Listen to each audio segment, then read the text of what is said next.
welcome to the afternoon update on Money FM 89.3. We're on your radio and on your social media screens too. Hello and welcome to everyone joining us on Facebook, LinkedIn, and YouTube as well. I'm Rachel Kelly. I'm joined in the studio by Hong Bin Jeong, our finance producer. Hello. And we've got a great show lined up for you today. Coming up this hour on social media, we're going to be joined by the one and only Woke Salaryman. He's going to be joining us in about 10 minutes. We're going to talk about inflation. What is it? And what does it mean for you? He's also going to give us 10 tips to increase your salary, since he's the Woke Salaryman. I want to know the top three tips. I know. Okay. Speaking of tips, I don't know if you subscribe to our weekly newsletter. If you don't, you should. And you can do that by heading over to our Money FM website and clicking on subscribe. We've got all kinds of details in there. It comes out once a week, every Monday morning. We give you some highlights on the interviews that have aired the week before. We also tell you what's coming up in the week ahead, what you need to know about that's coming up in the week ahead. But you know my favorite part of the email? What is it? It's these money fact of the weeks that I think Ryan Huang, the morning finance presenter, pops in. And, you know, they always impress me every single week when I see them come out. I scroll to the bottom of the email to see what his fun fact of. So his fun fact this week is, since we were talking about Ether and the merge, and we've been tracking Ether and Bitcoin prices, did you know that the first transaction of cryptocurrency Bitcoin as a form of payment was to buy? Can you guess what it was to buy? Actually, no. So any guess? Give me a guess. What was the first Bitcoin used for to buy something as a form of payment? Was it, I don't know, another coin? 2 pizzas. Wow. 2 pizzas. The transaction happened back in May 2010 when Bitcoin trader Laszlo paid 10,000 Bitcoin. 10,000 for Bitcoin? 2 pizzas from his local pizzeria, Papa John's. At that time, the value was the equivalent to $41. But if we're going at today's value of Bitcoin to US dollar, he would have paid just over... Drum roll, please. $190 million for just 2 pizzas. Million? Yes. Oh my God. So that is our fun money fact of the week out in the weekly newsletter. You need to subscribe to get onto all of these fun facts from the one and only Ryan Huang. Okay, coming up in the show, I'm not going to tell you how to buy pizza with Bitcoin, but we are going to talk about inflation with the Woke Salaryman. Before we get there, though, we've got to check in on how markets are faring. So let's head into Market View. Money FM 89.3. Financial updates from the Business Times. Checking in on where the Straits Times Index is at as we are in this 3 o'clock hour. Currently in the red, down 0.4% at 3,254 points. Decliners leading the pack today, guys, 276 to 192. Let's take a look at some of those top stocks that are moving in terms of value turnover. DBS right up at the top, currently down 0.4%. Looking at the other 2 local banks, OCBC in the red, 0.6% lower. UOB up in the green, though, just slightly at 0.07% higher.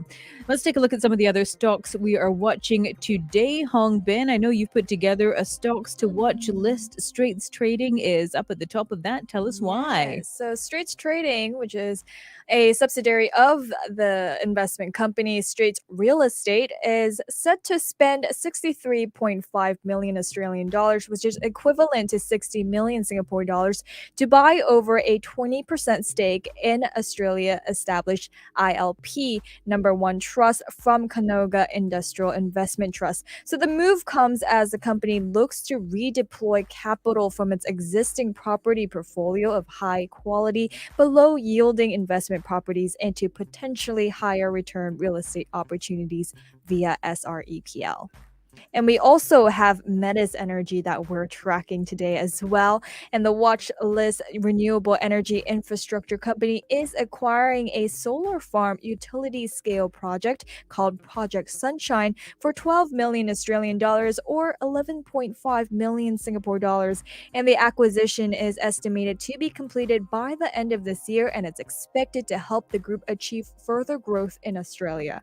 And lastly, we're also tracking Shanghai Turbo Enterprises, and the mainboard listed maker of precision vane products for steam turbine power generators stated it should be able to meet current liabilities through careful cash management and strengthening its cash flow position in a bid to allay concerns from the Singapore exchange over its liquidity. Okay, so I stand corrected. Fun fact of the week is not by the wonderful Ryan Huang. It is by the wonderful Hong Bin Jung, who's sitting right across from me. Sorry about that, Hong Bin. It's okay. I was There just we like go. keeping quiet. I don't know. Yeah. Who did that? Who did that? I don't know. You know the answer. Okay, I see what you did there. Hello, everyone joining us on social media. Just want to give you guys a shout out as well. Hello, Arif.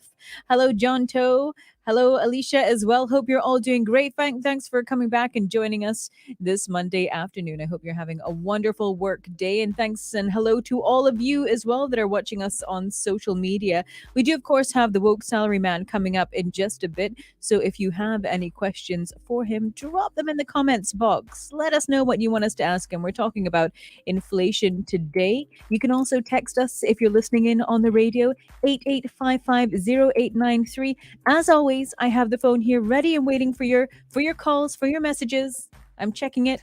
Just drop me a message. I will respond. Okay, so we've spoken about local stocks to watch. Let's take a look at some US stocks as well. There's an article out on CNBC and it's titled Wall Street's Top Analysts Bet on These Stocks as Economic Uncertainty Increases. Which stocks are they talking about, Hongbin? Well, at the top of the list, we have Apple, and Apple needs no That is introduction. right. So, the iPhone maker has been beating all odds and raging ahead with compelling product launches, and we've already seen the iPhone 14 series along with Apple Watches and AirPods. So, Apple is up there on the list. We also have EQT Corporation, and that's because the growing demand for natural gas as an energy source is driving growth at this corporation. And needless to say, the rocketing prices of oil and gas this year have also been taking EQT on a wild ride. And next, we also have Devon Energy, which is another oil and natural gas exploration and production player, and it's among the favorite choices of the best and of choices from the best analysts in the market, and it's the company's favorable geographical location that's driving most of its business. And next, we have Broadcom, which is a semiconductor component manufacturer and has recently been focusing on incorporating high margin software into its product portfolio with the help of organic efforts as well as strategic acquisitions. So, therefore, Broadcom's $61 billion purchase of virtualization software firm VMware caught the attention of several analysts as well. And finally, we have Nvidia, which is another top pick for this season, as the company has recently in the limelight for guiding for a $400 million hit to revenue in the third quarter due to US restrictions on sales of high performance AI chips in China. Okay, so just to recap, that article titled Top Wall Street Analysts Like These Stocks, it's on CNBC. They're talking about Apple, they're talking about EQT Corporation, they're talking about Devon Energy, Broadcom, and Nvidia. So if you want to go and check that out, head over to CNBC and you can read the full article there as well. So one more article that I picked up from CNBC, and I saw this and I thought of you. We've been talking a lot about your house move. Yes. And since, this half hour, we talk about helping our listeners make their money work harder for them in all aspects of their life. Right. Friday, we spoke about grocery shopping, what you can do to tackle inflation. Let's talk now about moving house.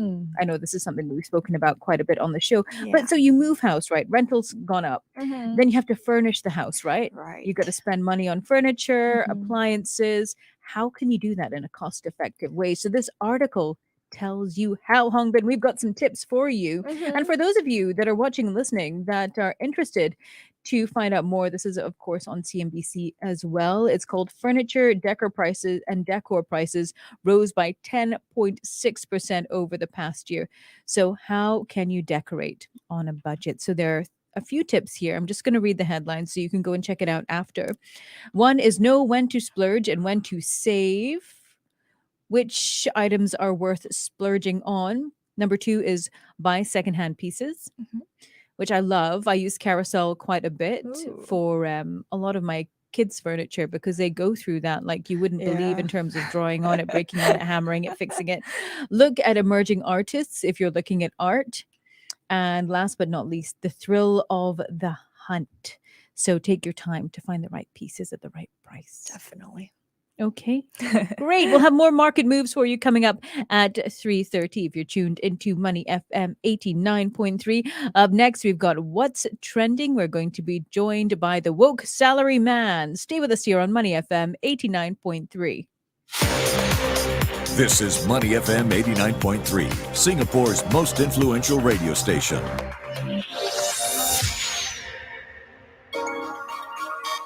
Keeping you company through your workday. Money FM 89.3. What's trending on Money FM 89.3?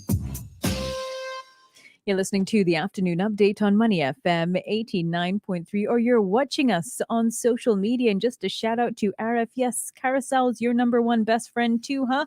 Yes, I made a number of purchases there as well, especially when it comes to combating inflation and higher prices. And that is what we are going to talk about now, because inflation is here. What do you need to know about it? Well, the Woke Salaryman recently wrote an article about just that. They are going to help us understand what you need to know when it comes to inflation. We're joined by Haru Ming of the Woke Salaryman, and he set up this site with the intention of helping Singaporeans make better financial and life choices through education. Very in line with what we do here at Money FM 89.3. Ruming, thank you so much for joining us today. Hey, thanks, Rachel. Thank you for having me. It's an Glad to be here. absolute pleasure to have you with us. And we actually met last week at the Endowus Wealth Tech Conference. Yeah, that was a pretty awesome conversation that we had back there, and lots of panelists as well.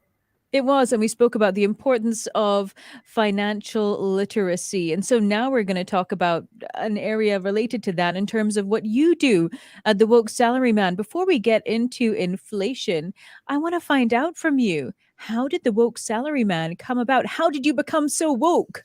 Wow, okay. So I think back in 2014, my mom actually suffered from a pretty devastating stroke.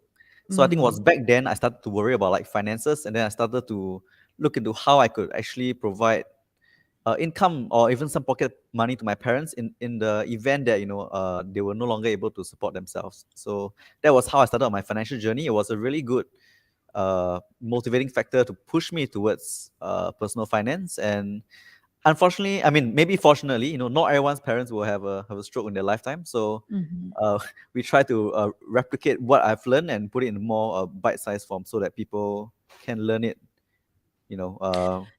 easier, more easily. That's a really inspiring story, and I'm sure it's something that many people can relate to as well. As we take care of our parents, our families, especially during an inflationary environment, finances become particularly squeezed. So we're going to talk about inflation in just a minute, but I want to find out one more thing from you about the Woke Salaryman. So you're part of a two-man team. You write, Yeah, so I'm and the writer, someone and draws. yeah, so my co-founder, Wei Chun, he draws the stuff. So I'm not the drawing guy. I mostly write the stuff.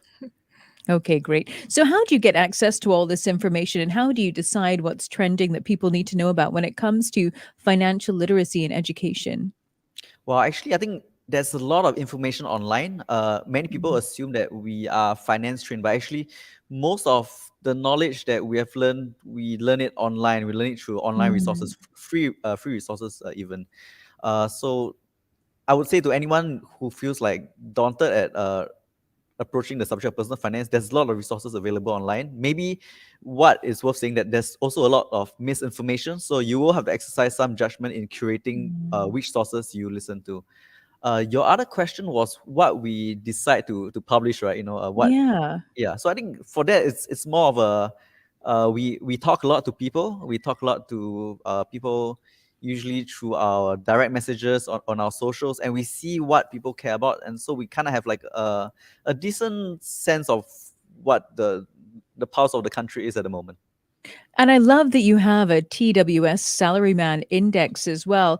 And if you head over to the Woke Salaryman website, you'll see it. You can input, well, you'll see there's a monthly take home salary here at $2,800, how much you need in terms of emergency savings, which we typically say should be about 6 months. You break it all down as well in terms of how much could be invested on a monthly basis. And you have different insurance saving plans here as well. So it's really interesting and very easy to navigate. Hey, thanks, Rachel. That's actually like I'm really amazed that you saw it. We actually It's just a soft launch, so thank you for the shout out. No worries. We here at Money FM, we got to do our homework and have a look and see what's going on before we bring you on the show. Okay, but let's talk about this article that you posted because this is so relevant and so timely. Inflation is here. What do we need to know about inflation? Yeah, so I think what inflation is, to just like summarize it for the layman, is just your decrease in purchasing power. I think some Hmm. economists will kind of say like it's caused by too much money chasing too little goods, right? And I think like during the pandemic, the too much money part actually came from a lot of stimulus from the US government when they did a lot of quantitative easing. So I think that's where like there's a huge supply of money out there in the market. Earlier this year, I think uh, recent Fed rate policy has kind of reduced the amount of money that is in circulation, but that is one thing. But also related to what is causing inflation is also the supply part, which is actually uh, things caused by the Ukraine war and things caused by trade war, protectionism, and even stuff like COVID-19. Because when all these things happen around the world, things are actually harder to produce, and as a result, less of them are being produced, and as a result, there's more money in circulation, and so that means you need more money to buy whatever little stuff is being made. So I think that's a pretty decent explanation of inflation that I have just the top of my head. That's perfect. Ruming, so maybe you can break it down for us. What does this mean for the average Singaporean? Yeah, I think like a few things. I think number one, that means if you were not invested, your savings might be worth less than it were Mm.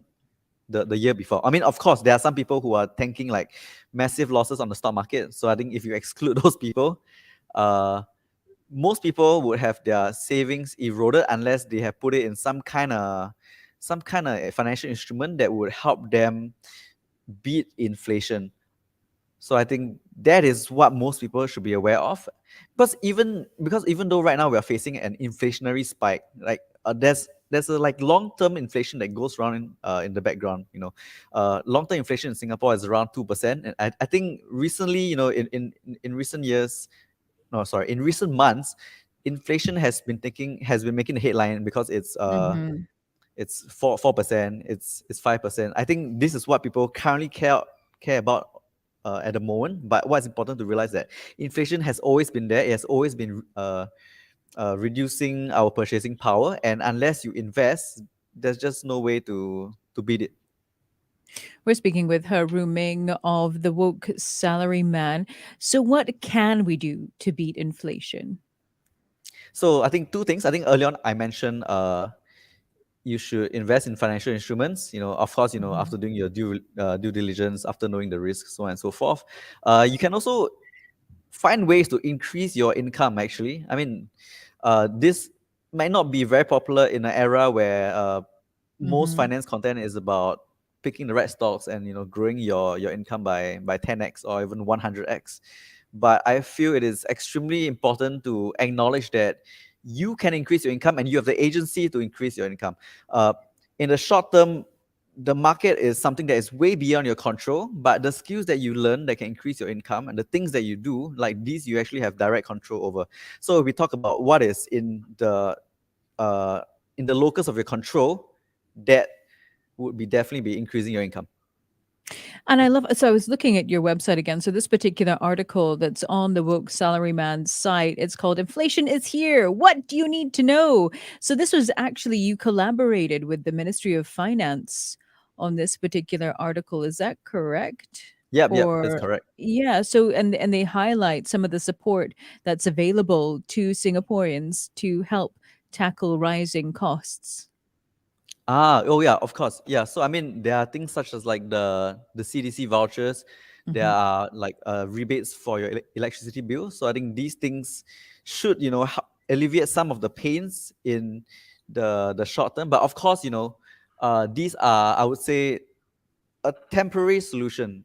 I think the more important thing to focus on, at least what an individual can do, is to work on increasing their income.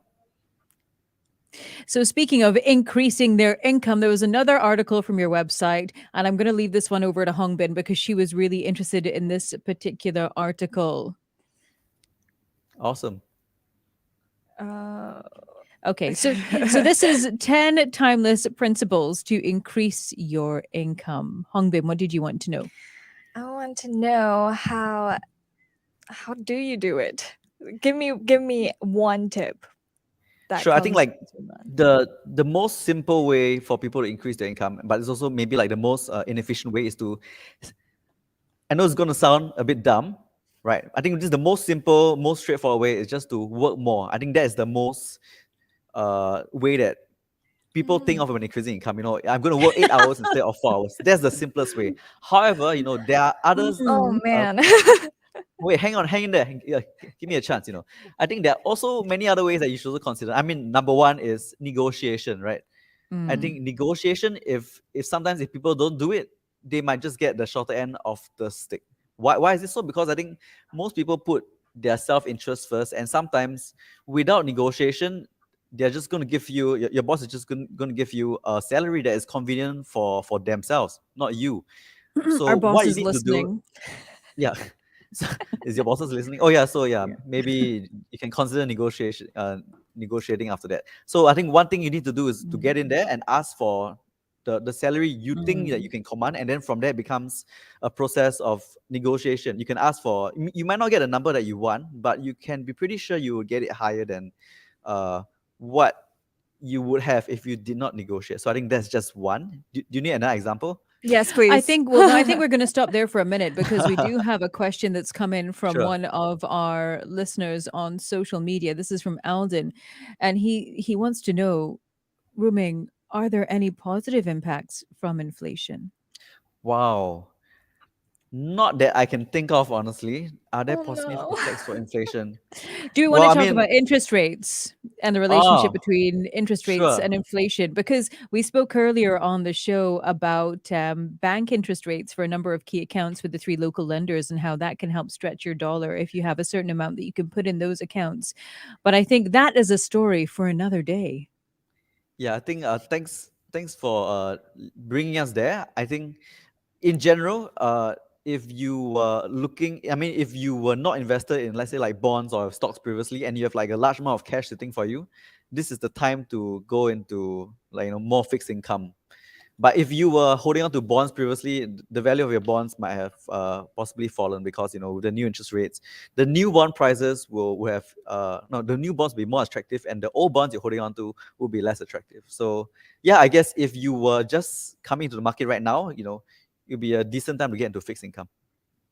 Well, Ruming, thank you so much for taking the time to speak with us today. There's a lot more that we could cover. We'll just have to have you back on the show again. Sure, no worries. Thank you.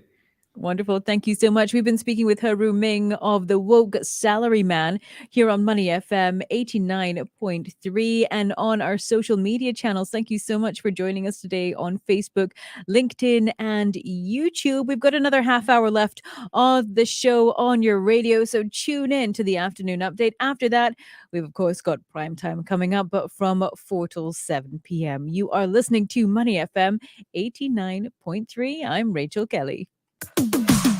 Money FM 89.3.